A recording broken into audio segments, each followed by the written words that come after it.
You cannot believe what the military is about to do. Now, guys, I think a lot of us can believe this because we see the writing on the walls. We already know that AI is going to be weaponized for the military. Now, as of currently, it's not, but it definitely will down the line. Now, I said this before, I'll say it again, but the godfather of AI, I think his name is Jeffrey Hinton or something like that, he states the reason why he walked away from the whole AI field was because Google decided, either behind his back, to go sign a military contract. And so the military contract right now is at a limited use. There's not much they can do with AI other than probably freeing up soldiers to now do the work of military guys and put them out in the field, or just fire civilians and have AI work. But OpenAI had a contract deal go down a couple months ago for $200 million. Now, I thought that was kind of low. I was like, just $200 million? I thought it would have been like $1 billion or two, but only $200 million to incorporate an AI program into the military's everyday use. Now, this is limited use as of right now, and it's called OpenAI for government or OpenAI for military, and they want to use that to do, I guess, like the mundane works for AI. But that was the initial face of the deal. The deal goes deeper than that. So the program is called OpenAI Government. And again, this is to do the mundane work. This is to do, I guess, like the typing and information and data collection and things of that nature.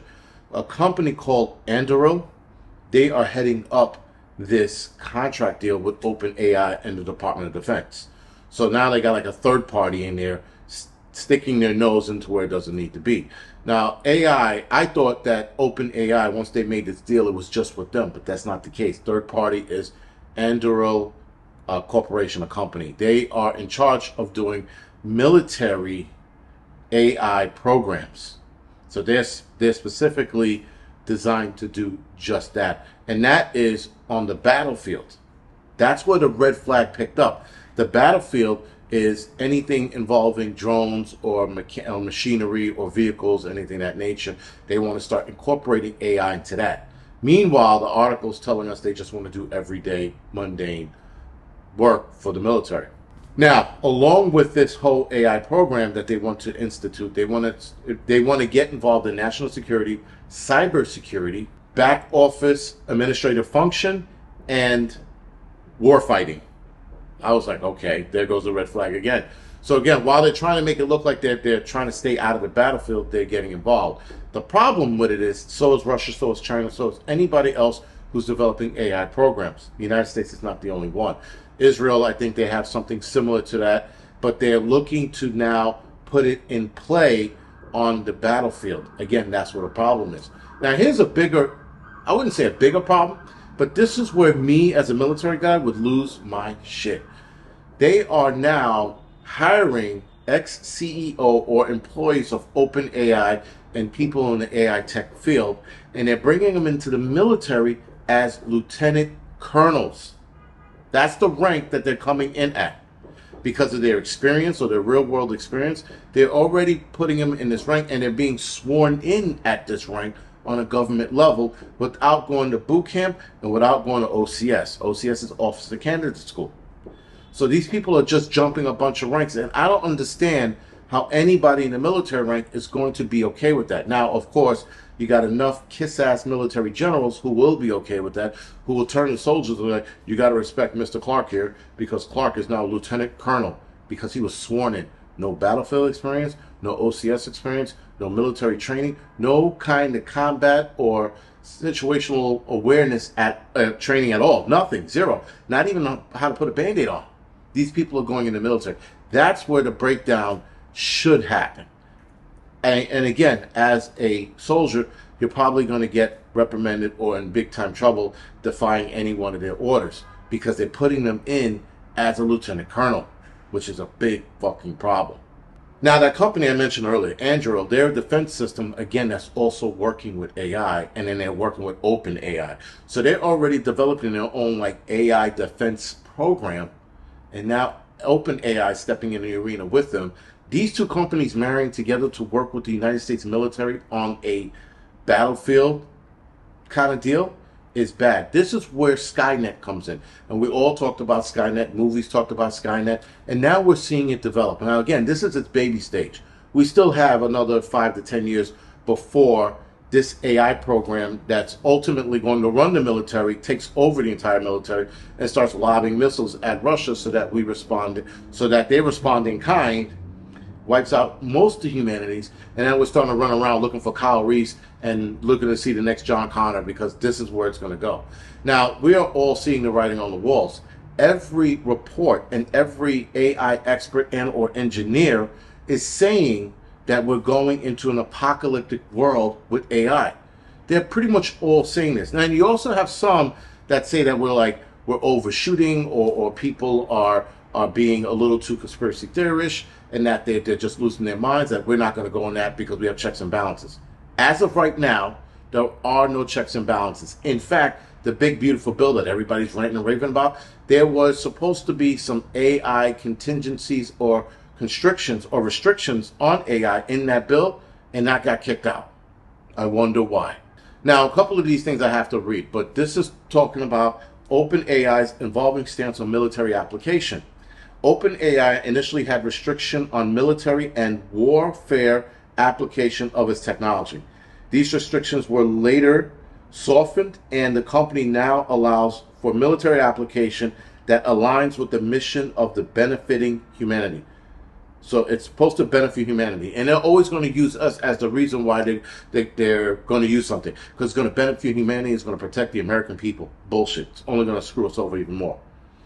The company emphasizes that its AI tools will not be used for harmful purposes such as weapon development or physical harm. Bullshit. They always start out with, "Oh, we're not gonna put this in vehicles. We're not gonna," and then they wind up testing it on the battlefields. Oh wow, that worked out a lot better than we thought.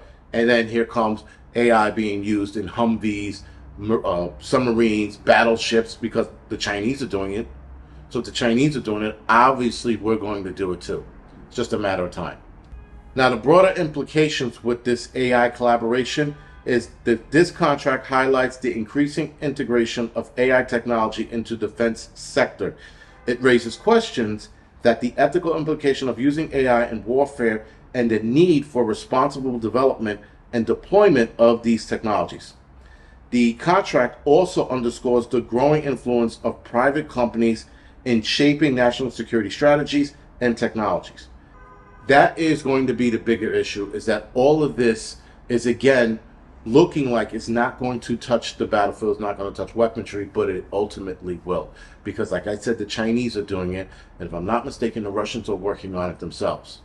And the Chinese are lending that technology that they have in their AI battleships, their AI subs, and their AI plane that drops little drones. They're lending that technology to the Russians. We are ultimately going to wind up putting AI on the battlefield, essentially. Now, there's something called frontier AI, and that is the more dangerous part, because they want to implement frontier AI into the military. And this is what frontier AI is. Frontier AI generally refers to highly advanced, large-scale AI models that are pushing the boundaries of what's currently possible in artificial intelligence. These models often involve deep learning techniques, large neural networks, and extensive training datasets. They are characterized by their ability to perform complex tasks like natural language processing, image generation, video processing, and coding. Where they're worried about with this whole frontier AI is mass misinformation. That's what they're worried about. And they're worried about propaganda and things like that. Not the military. People are worried about frontier AI having the ability to do this. Now, I spoke about imaging process and imaging generation and imaging process, or video processing, excuse me. That's where the misinformation comes from, because frontier AI can now develop a video and trick people into believing something that's not even going on, and it could do the same with pictures. This is the problem we're going to see if, guys, AI completely becomes integrated into the military, but it wants to push some kind of war propaganda like we're seeing now. But now AI has full control of what it pushes and what it doesn't. real information can come out, or true information can come out about something, and AI will stifle it. Meanwhile, they can turn it around, make it about something unrelated or completely fabricated, and now we're looking at something entirely new, starting a bad war or battle or some kind of nonsense because it's spreading this misinformation, which it will have access to doing. Other than that, guys, this is the Angry Prepper. Thank you for watching the Angry Truth channel.